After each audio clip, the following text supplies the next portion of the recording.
Hi everybody, this is Book S Reviews, and today I'm going to be doing a review on the McFarlane Toys Cyberpunk 2077 Johnny Silverhand variant figure. So before we take a look at Johnny Silverhand, let's take a look at the accessories that he comes with. So first up, we get this standard base that we get with most of the McFarlane figures now, except this time it has the Cyberpunk deco on it, and it says Model Johnny Silverhand, so that's pretty cool. It can peg into either foot, but he stands pretty well on his own, so you don't need it. Up next, he comes with his atomic bomb duffel bag, and this looks really nice. All the wires and everything in there sculpted really nicely, and the bag itself has some really nice texturing, and has the samurai logo right there. It's got some pins and patches on it. You get another samurai patch right there, and then some blue right here. But yeah, this looks really nice, and it's got a little bit of heft to it. So yeah, this is a pretty nice accessory. He can hold it in either hand, but he holds it better in his right hand because, as you can see, both of the handles right there he can hold in the right hand. And in the left hand, it's kind of loose because this is a softer plastic. As you can see, it bends a little more, so you'll only get one of the handles in his left hand. And for his final accessory, he comes with his Malorian gun, and this looks really good. And my only complaint is right there around the trigger, it broke whenever I tried to put it in his hand. Because the finger does go through it. Well, it goes through it even better now.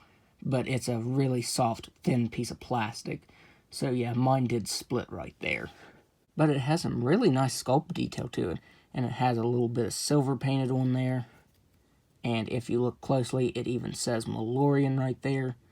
And then has some more writing down here. So yeah, that's some really nice attention to detail, those tiny letters. But yeah, it looks really nice. And here he is holding the gun, and I think he looks pretty awesome like that. So now let's go ahead and take a look at the head sculpt. So taking a look at the head sculpt, McFarlane Toys did a really, really good job on this likeness. I think it looks pretty much like Keanu Reeves does in the game.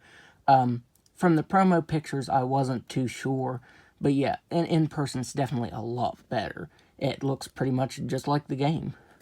And the glasses are a separate piece, but they are glued down. I suppose you could take those off if you wanted to. You've got some scrapes up here on his forehead and down here on his cheek. And his beard is printed on. It's not painted on, it is printed on.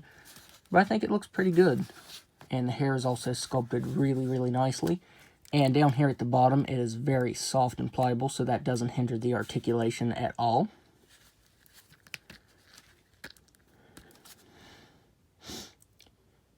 You've got the dog tags that are painted on the vest. The dog tags are painted very nicely because that is a very thin line that they got that silver painted on, and it is spot on.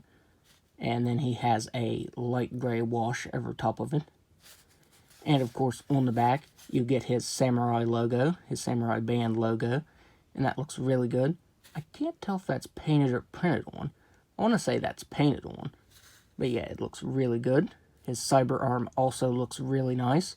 It's got some texturing right there and some red painted on.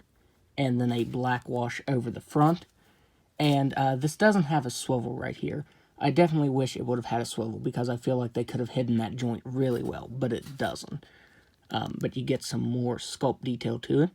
The sculpt detail on this is just really, really nice. And then you get that wash over top of it that brings out all the details. Because even on the red, it has a little bit of a black wash over top of it. So yeah, that's pretty cool. On the right arm, you get some of his tattoos.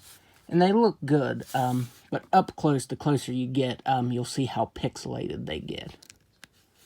Especially this one right here. Like, you can see what it says, but yeah, it gets really pixelated. And then he has a snake tattooed right here on his hand. And that's actually painted on, it's not printed on. So that's odd. Well, you can tell the difference. This is printed on and it's lighter, and this one is painted on and it's darker. So it would have been nice if they would have painted all of the tattoos on. I think that would have looked just a little bit better. But if you're not on top of it, it's really not that noticeable. He also has his rings painted on. And, they could have been painted a little bit cleaner. But not too bad overall. His belt has some more nice paint detail to it, and his pants have a nice black wash over top of them, bringing out all of the details. And then there you get his boot. And I didn't think there was any paint on, but yet they have some little touches of silver right there. So now let's go ahead and go over his articulation. And I have to say, his articulation is really, really good, and it really surprised me. The only downside is there is no bicep swivel right there.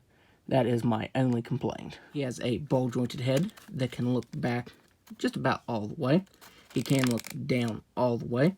He can move his head side to side, and you get a little bit of tilting. He has ball-jointed shoulders that can move out all the way. On the left arm, he has no bicep swivel, but he does have a single-jointed elbow that can bend in all the way and swivel side to side. And he has ball-jointed wrists that can move up and down and spin all the way around. And on this side, the wrist articulation is the same, but he does have that bicep swivel and a double-jointed elbow that can bend in all the way. He has an ab crunch that can move back all the way. And this is a soft-shelled vest, and this is down here too. And this is actually painted. So McFarlane Toys didn't have to do that because for the most part you won't be seeing it. But they did paint that on, so I do appreciate that. But he can crunch back all the way. And if you move him forward, this bottom soft shell wants to pop out. But he can crunch forward all the way. As you can see there, it wants to pop out. He can move side to side this way and side to side this way as well. So he has some really good ab articulation there. My only complaint is that that does want to pop out a little bit. But you can just push it back under the vest and that'll be fixed. He has ball-jointed hips that can do a complete split. He can kick forward all the way. He can kick back all the way. He has double-jointed knees. I want to say he has ball-jointed... Yeah, he has ball-jointed ankles that can only move side to side because the pants do hinder that. And he has toes that can move up all the way. So yeah, the toe articulation wasn't needed, but we do get that. It does kind of help when you're getting him in crouching positions, but you won't be putting them back that far. So I only have one size comparison today, and the size comparison is to the Diamond Select Toys John Wick, another figure based on another Keanu Reeves character. And yeah, this one is humongous. Even next to a McFarlane figure, it's bigger. So overall, I would highly, highly recommend this figure. It is really, really awesome. And I do plan on getting the first version, the one with the guitar and V. But yeah, this is a really, really awesome figure. So that's my review. If you like this review, be sure to hit the like button and subscribe to my channel. Thanks for watching.